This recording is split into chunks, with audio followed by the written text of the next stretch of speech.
What's up guys, Professor Bruno Frazatto here from Atlanta and Professor Nathan Hadley. And today Professor Nathan is going to share some techniques with you guys. Hope you guys enjoy. So we're going to be talking about leg locks, specifically with the heel hook controlling mechanisms. Before we go through any techniques, we're going to talk about what are the fundamental concepts behind what makes a heel hook so mechanically advantageous. Right? When we saw last ADCC, we saw Lachlan Giles, who was very much smaller than all three of his opponents that he submitted, but through a mechanical advantage, he was able to submit them despite their huge size advantage.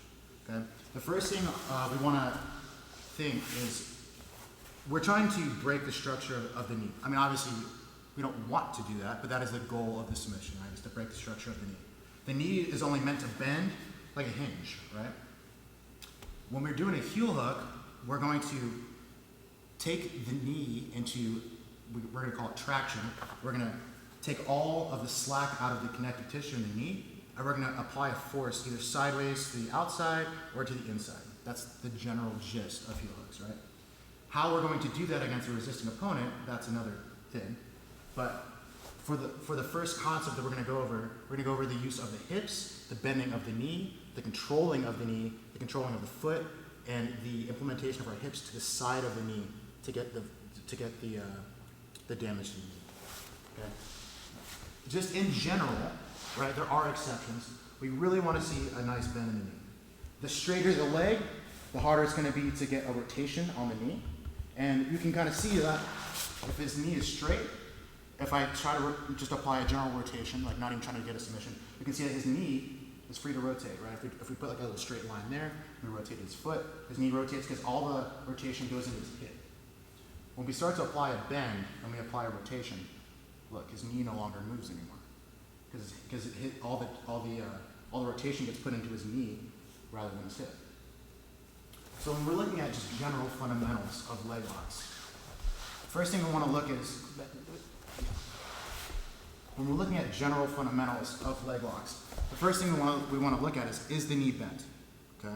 If the knee is not bent, it's not the end of the world. You can get a submission from here, but when we're looking at heel hooks, it's going to be much more mechanically advantageous for us to have a bend in the knee because our force is going to be more efficient.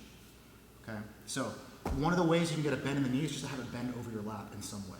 Whether you're doing an outside heel hook where it bends over your outside leg, whether you're doing a 50-50 heel hook where it bends over your inside knee, or whether you're doing something like everyone's working on, the honey hole, saddle, 1,000 different names for this. The fundamental's the same. We're going to have a bend in the knee. We're going to have a reinforced structure underneath it. In this case, it's my thigh. And from here, we're going to start to isolate and control the lower half of his knee.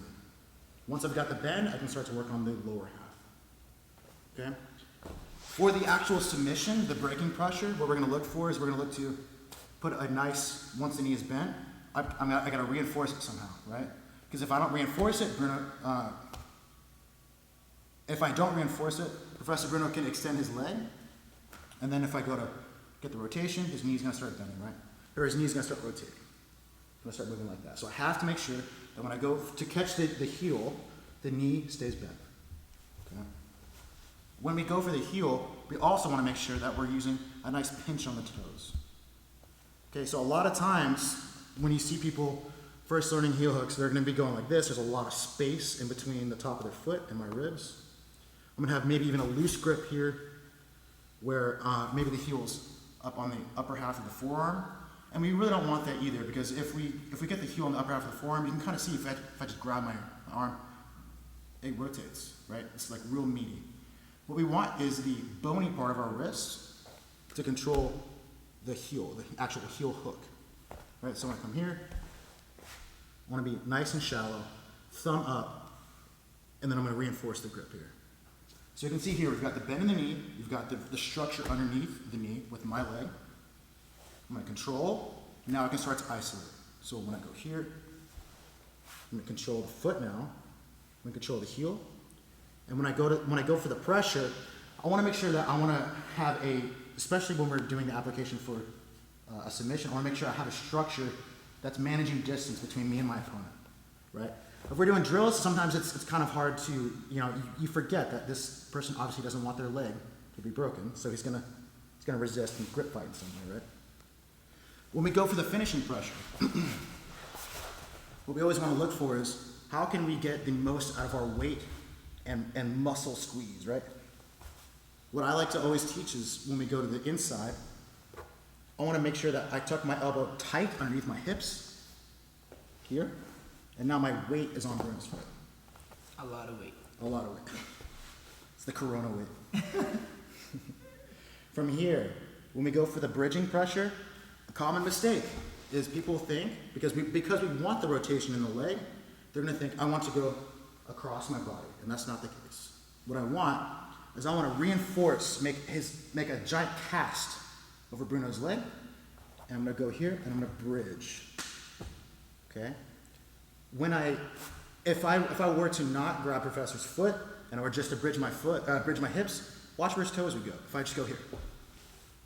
Okay? Look at this whole range of motion here.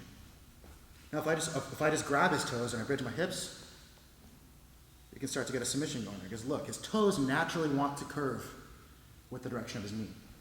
All I'm doing, the whole job of my arm, is just to stop his foot from moving. My hips are going to do the actual submission here.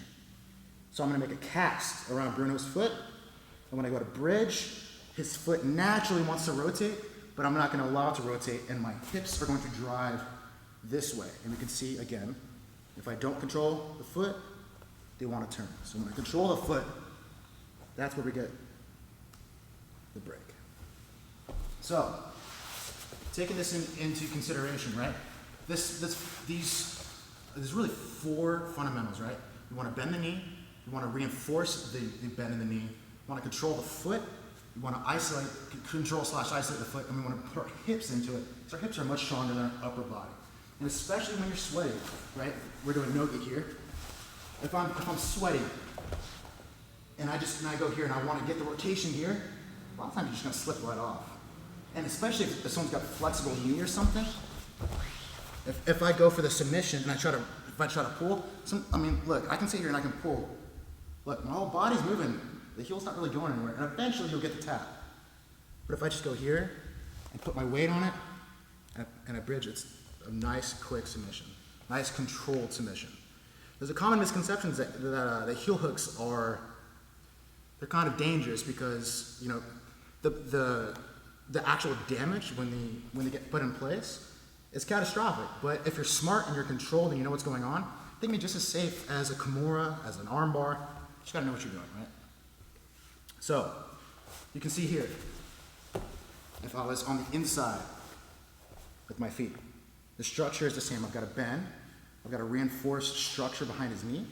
I'm controlling the foot, making sure it's in place, and I'm gonna bridge my hips to move his toes where they want to go and keep him from going there.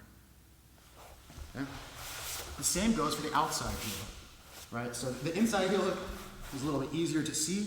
A lot of times when you're learning the outside heel hook, people run into issues because they think, you're gonna go here, someone will start pulling, and you're like, man, why am I not getting this submission? You're like really digging into it. Well, it's because you're not doing the 4 concepts, right? We gotta bend the knee, we gotta reinforce the knee, reinforce the bend in the knee, isolate the heel, and control the foot. So when we go for the actual submission, it's just all hips, and I'm just gonna keep his foot in place. See, I'm not even bridging my hips, and he's already ready to tap. So from here, right, when we're thinking about the 4 concepts, we can think about different ways to amplify those concepts, whether you have a different modified grip here, you go to the outside and you get really good bridging pressure. The concepts are the same. How you apply the concepts is what makes the actual technique, right? Okay, so those are the 4 concepts we talked about, right? We want to bend the knee, we want to reinforce the bend in the knee, control the foot, and apply pressure with our hips once the foot is controlled and the knee is controlled. The foot wants to rotate a direction, we want to keep it from rotating, and we just keep applying pressure until we get the submission, right?